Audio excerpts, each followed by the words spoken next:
Welcome back at the Cafe Empire. Once again, I just want to remind you about the topic we are uh, discovering right now. That is the major purpose of superstitious people for consulting the medium or the magician or the witch doctor. That is what we want to discuss right now. Keep in mind I didn't tell you I was born a Christian, raised as a Christian, and I haven't ever attended any or meet any magician or have anything on any mark on my body that is from magician. I haven't done anything on that. What I'm giving you is based from PSR, the principle of sufficient reasoning. So please learn from this, but when you are out there, don't do something dangerous or illegal. Always use your reason. Once you have discovered this one is yes, you have known the secret and you have discovered that there may be the best option is not to take any negative advice from him and be with you. Look up here and grow, learn and evolve and be the best version of yourself. That is what you have to do. That is what you have to focus on. Not focusing on distraction. Once we focus on distraction, then there will be no change. There will always be like fighting each other without seeing anything happening. But we have to focus on the positive. Remember, our goal is to build a society of divine beings. Who are the divine beings? Divine beings are the ones who have full of knowledge, who are always look towards the purposive meaning of doing things, not towards distraction. We are looking towards togetherness, peace, and love. That is what we are looking to. And life itself, enjoying life is the best thing. We are not here just to be as slaves, work and slaves. That world we are living now, but we also need to enjoy life. That is that. So for this, we are taking it from the Bible, 1 Samuel 28, verse 3 to 25. That is the whole what it talks about Saul, King Saul at the with the medium at Ida. So for me, I'm going to read you verses from verse 10 to verse 14, and we will discover how apply reasoning and what was the conservation like. Was it like it was happening somewhere, or there were three people, or it was so, and the medium telling so what is happening, and so responding to that.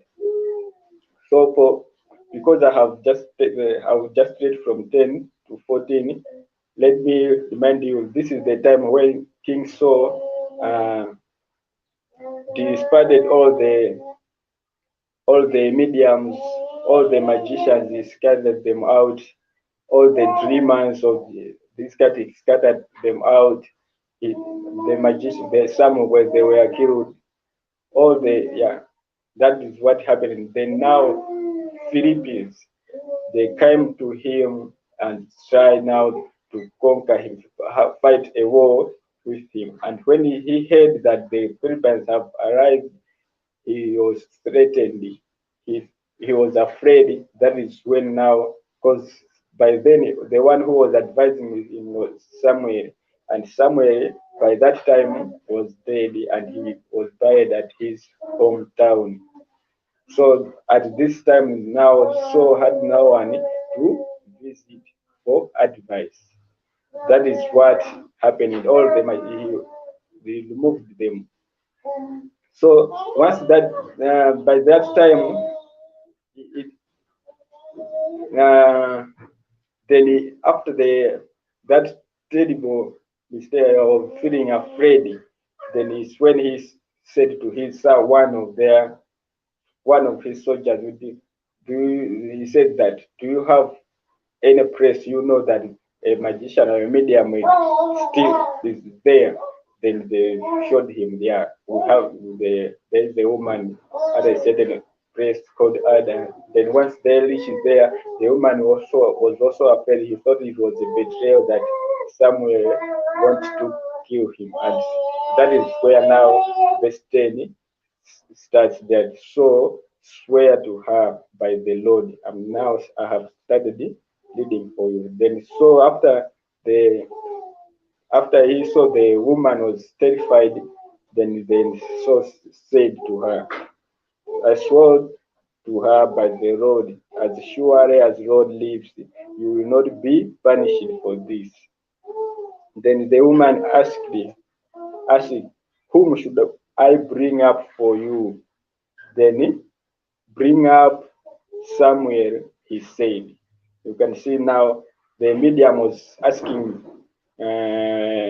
so whom should I bring up for you? Like those people who have died or people who are of the past, whom should one of that is like the medium, he was there, he was able to bring life to the dead, like the one who was dead, he was there, he was bringing up him to life again, and he can speak to King Saul via the magician. And that's why Samuel said, so for me, you have to bring up Samuel. When the woman saw Samuel, she cried. And once he said he should bring up Samuel, the woman now started crying that he had saw Samuel. Was he saw Samuel with his naked eyes? We will see. She cried. She cried out at the top of her voice. When the woman saw Samuel, she cried out at the top of her voice and said to Saul, you see, she cried out like that voice, screaming, and said this to Saul, why have you deceived me? You are Saul. Then he asked Saul, why have you deceived me? You are Saul. So you can see this is the magician was just, he had that visual picture inside his head, inside him, and screaming and said to King Saul, why have you deceived me? Like he's speaking on behalf of Samuel. The king said to her, then just you can see now it's not like Samuel has come out alive, but it's the woman and Samuel. But the woman is speaking like he is Samuel because he have that visual aspects inside her of Samuel. Remember, he was living in this country. He know who King Samuel was. Then the woman is common says that he know what Samuel was there for, what he was teaching so and what Saul was there for, and his lifestyle by then King Samuel. The woman know about it also. So the king said to her, don't be afraid. What do you see? Then he asked the woman. After the woman said, why have you deceived me? Then he asked, don't be afraid. What have you seen? Like the woman was there here too. He was seeing something his, inside his soul. The woman said, I see a ghostly figure coming out of the earth. Like he said to King Saul, I said, I'm seeing a ghostly figure coming out to earth. You see? Like inside his mind, he was seeing that visual aspect. Then what does he look like? Samuel asked, what does that ghostly figure looks like? Then the woman and said, an old man wearing a robe is coming out, she said. The woman said, an old man wearing a robe is coming out. Like it was the woman who was seeing that ghostly figure, and he was reporting it to Saul. Remember, this woman was in this kingdom, and he lived maybe because he was afraid that he might be killed also. But he know everything that Samuel and Saul was up to. That the best advisor for Saul was Samuel, and by this time Samuel was dead. He was knowing that. Oh, yeah. So what does he? He looks like he said, "Old man wearing a robe is coming out." Then Samuel knew it was Samuel, and he bowed down and prostrated himself with his face to the ground.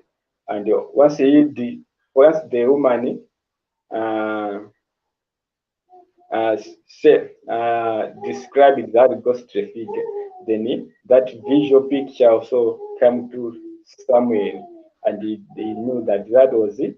I come to so, and he knew that what you are describing is what Samuel, and he bowed down just like to give respect to the ground, and then the conservation still goes on. This is I have stopped at the verse 14, but it goes on up to verse 25, where all the conservation, uh, all the what happened, what they talked about, but it was the medium and Samuel. So you can see that the thing that was happening is not like Samuel came out like, but it was the visual aspects and it was the visual aspect inside the medium. So because he knew what was happening inside in the country, and he was just now speaking out like that thing is alive, uh, is there, is him, you see, on behalf. It's like that's why maybe they also say it's like a medium or magician, like he is, but it's in between the dead and the life. But the reality is Masida also is a living frequency, and it doesn't stay in someone's memory. It is internal. It goes back to the source where there is God. Remember, there's God, the source of all souls. It goes there as a mathematical frequency. You see, it comes when it comes. It wants to come out, relocalize again. It will relocalize via childbirth, and once it is in here, it started also the process of what learning and fulfilling those repressed aspects, that because it's a living frequency, it's mathematical frequency, then it has certain aspects of when it comes here, it tends now into like uh it's it tends to be like that living frequency now raining, growing, and it also have this produce, you see, like giving out giving out products that we might also see with our vivid eyes. And the reason what this one King Saul goes there because he wanted assurance. Is he going to win? That is to say, what he was looking up to was power. See, he wanted to get power from this medium, but he get it. Bruce, hey, there's something, but did he get it? We cannot. Uh, we never know. The woman just told her the truth. You see, that is the reason that mostly those people who are, and in our society, this thing that is inside us, like the remembering of those our past lives, whatsoever we have learned from the past, all those are just imageries, images, or we can say archetypes that are inside our mind, and they are there. We can't believe in them. All we can do is to learn, because there might be mistakes that happen there in our past. Everyone independently. has his or her past lives independent over the other. So everyone have to look within independently. You can't say what you know is what others know. And our learning experience from our past lives might be different. But we can also use our past lives, what we learned from the past, to teach each other so that the mistakes that others made in the past, we should not repeat them. We should always focus on what positive. Not like you know what someone is doing and the end result was somewhere. Yeah, there might be something. There are like the society we are living now is once you are doing something that others know that once one person in past did that and the end result or all about negativity, they let you continue with that, continue until the time you're gonna suffer, then they should be laughing at you or starting now coming out like they're giving you advice whatsoever, while you have already been in hot soup. And the other reason that now for nowadays society, what people also goes up to or to the media to this magicians is all about power. They want there to go far. So nowadays many scholars is what I start on the internet. It's like they have their rituals, but I don't know how do they perform all those rituals. But what we focus on here is the outcome. Why are they doing that for? You see, they might be having all these rituals. What? So if all to gain what power and what they get power? No, all they end up building is the ego thing. That's why you will find out majority of superstitious people you will see nowadays all about I. Because where they go, they were thinking they are getting power or forgetting that all they were building up is if he is saying that no, it's deep down there is a so use your reason, question him, and once you start doing that politely, whatever you see, they end up getting angry. They might just get angry or be mad at you. Why? Because it's like, the truth always is hard to handle. So after what they are believing is ego, they think like they, because something it has also its belief depending on who the magician he made. See? And it's nothing, the little power comes from knowledge. Knowledge is power. How do you discover power? Power if you want to be power, it's all about looking within, making an cautious. Remember your past love and put it to cautious mind. Then that is the ultimate way of gaining self power. It's not about putting your internal aspects outside of something or of the sky daddy. No, it's about you looking within, discovering your divine nature and harness that power and start creating towards positivity. That is the aim, and that is the society we are building right now, where people always look within, have the self power. It's all about self power, self actual inner. It's like you have once you have that self power, you have made it cautious, then you have internalized your inner self, and you are now about to actualize and reach at, another level of helping others actualize too. That is that for today. So you can see all this is the waste of what? Waste of time. You can if you want power, just look within, make unconscious cautious. It's not an easy thing to make unconscious cautious. It's a hard work. That is the important thing you have to know. You have to put in hard work, always focus, always have that cognate thinking. What is this? What am I learning from this? You see? So it's hard work, it's not easy. That is that we say study it right now, study it where you are, and by the maybe in a month or what, you now start seeing the changes. You start discovering your true self and end up to be defined as the one you are supposed to be and have find your purpose here on earth. Yeah, that is that for today. See you Monday on another stream. Bye.